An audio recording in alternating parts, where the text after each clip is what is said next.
আমরা যদি আধুনিকায়ন করতে পারি, বাংলাদেশ সঠিক প্রযুক্তি ব্যবহার করতে পারি, ভারতের কাছে গোলামি করতে হবে না আমাদের। আজকে আপনি কি বলছেন যে ভারতে তো আমাদের যেতেই হয় চিকিৎসার জন্য, ভারতে তো কেনাকাটা করার জন্য আমাদের যেতেই হয়, তাহলে ট্রেন ট্রানজিট হলে আমাদের জন্য সেটা সুবিধা হবে।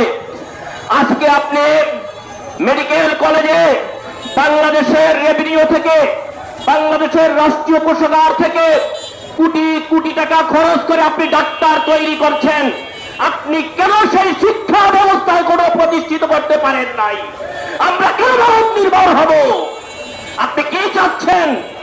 বাংলাদেশ তো শেষ করে দিয়েছেন, কিন্তু আজকে দেখেন 1 কেজি খেজুর যদি আপনি বাংলাদেশে যদি আমদানি করেন তাহলে 200 টাকার উপরে মাসুল দিতে হয়, ফি দিতে হয়। আর 2010 সালে যে ট্রান্সশিপ্ট করা হয়েছে 1000 কেজিতে হলো 1 টন, 1 টনে মাত্র 300 টাকা ভারত আমাদেরকে দেয়। এটা কিভাবে মেনে নেওয়া যায়? তারা বলছে এটা আমাদের বাণিজ্যের জন্য অনেক বিশাল ফায়দা হবে, কিন্তু আমরা 2010 সাল থেকে 24 সাল দেখেছি আপনারা শুধুমাত্র বাংলাদেশকে ব্যবহার করেছেন, কিন্তু বাংলাদেশের বিন্দু মাত্র অর্থনৈতিকভাবে বিন্দু মাত্র মূল্যায়ন করেন নাই। আপনারা কি করেছেন? বর্তমান চুক্তির মধ্যে 10টা চুক্তি রয়েছে, তার মধ্যে আপনারা হয়তো চুক্তিগুলি পাবেন ইনশাআল্লাহ।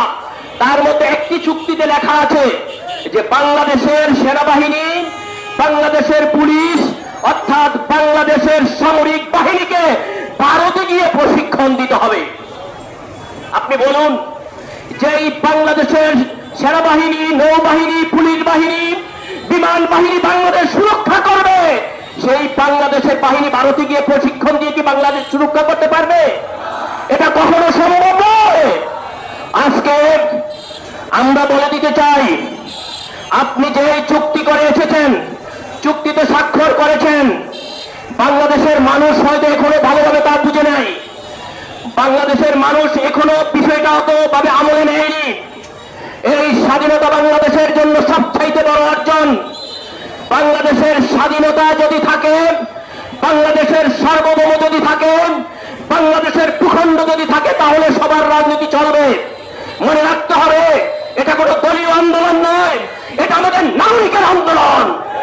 এই আন্দোলনের দল, মত, ধর্ম, বর্ণ নির্বিশেষে সবাই ঐক্যবদ্ধ হয়ে যাবে ইনশাআল্লাহ। গত 3 তারিখে আপনারা দেখেছেন জাতীয় সংলাপ পীর সাহেব চরমনাই ডেকেছেন, সেখানে বাংলাদেশের সকল বুদ্ধিজীবী, রাজনীতিবিদরা সেখানে এসেছেন এবং তারা এক বাক্যে স্বীকার করেছেন যে ইনশাআল্লাহ বাংলাদেশের স্বাধীনতা সার্বভৌমত্ব রক্ষার জন্য পীর সাহেব চরমনাই নেতৃত্বে তারা জীবন বাজি রেখে আন্দোলনে নামতে রাজি আছে। আমরা মনে করি আপনি এই দেশের নাগরিকের স্বাক্ষরিত কোন সরকার নয়, তাদের ভোটাধিকার প্রয়োগের কোন সরকার নয় বিধায় আপনার ক্ষমতা টিকিয়ে রাখার জন্য ভারতকে খুশি করতে চান, ভারতের গোলাম হতে চান। আপনি গোলাম হতে পারেন, বাংলাদেশের মানুষ ভারতের গোলামি করবে না। তাই আমরা আজকে এই চাঁদপুর সফর চত্বর থেকে আমরা স্পষ্ট জানিয়ে দিতে চাই যে এই চুক্তিতে স্বাক্ষর করেছেন এই সকল চুক্তি বাতিল করতে হবে এবং চিহ্নিত সকল দুর্নীতিবাজদের সকল অর্থ বাংলাদেশের রাষ্ট্রীয় কোষাগারে আনতে হবে। আজকে বাংলাদেশের দ্রব্যমূল্যের ব্যাপারে আপনারা শুনেছেন, বাংলাদেশের মানুষের মৌলিক অধিকারের কোনো খোঁজ খবর রাখেন না, কিন্তু আপনার ক্ষমতার মসনদ টিকিয়ে রাখার জন্য কার সাথে কখন কি করতে হবে আপনি সেই ব্যাপারে ব্যস্ত রয়েছেন। আপনি তো ঘোষণাই দিয়েছেন যে ভারতকে আমি যা দিয়েছি ভারত তা আজীবন স্মরণ রাখবে, কিন্তু আপনি সেইখানে এই ঘোষণা দেওয়া দরকার ছিল ভারত থেকে আমি যা এনেছি বাংলাদেশের মানুষ আমাকে চিরজীবন স্মরণ রাখবে। আপনি সেই ঘোষণা দিতে পারেন নাই। অতএব আমরা বলতে চাই, ভারত আমাদের প্রতিবেশী বন্ধু রাষ্ট্র হতে পারে, তার সাথে আমাদের বাণিজ্য চলবে, কিন্তু আমার স্বাধীনতা সার্বভৌমত্ব ক্ষুণ্ণ করে কোনো বাণিজ্য চলবে না, বিশেষ করে কোন ট্রানজিট চলবে না। আমরা আমাদের 1 ইঞ্চি মাটিও আমাদের প্রতিস্থাপিত ট্রেনে ভারতের ট্রেন আমরা উঠতে দিব না। প্রয়োজনে পীর সাহেব চরমনাইয়ের নেতৃত্বে আবার আরেকটি লং মার্চের আহ্বান করা হবে ইনশাআল্লাহ। আপনারা সবাই যদি প্রস্তুত ইনশাআল্লাহ। মনে রাখতে হবে রাজনৈতিক বক্তব্য নয়। আজকে আমরা রাজনৈতিক দলের নেতা হতে পারি, এটা রাজনৈতিক বক্তব্য নয়।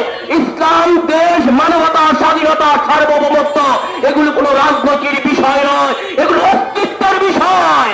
এগুলো টিকে থাকলে আমরা সবাই দেশে টিকে থাকতে পারবো, এগুলো অক্ষুণ্ণ হলে আমাদের কারো অস্তিত্ব থাকবে না। তাই আগামী দিনের সকল সংগ্রামে, সকল জিহাদে আমাদের স্বতঃস্ফূর্ত অংশগ্রহণ কামনা করে আজকের মতো বক্তব্য এখানে শেষ করছি। এখন ইনশাআল্লাহ শান্তিপূর্ণ মিছিল হবে।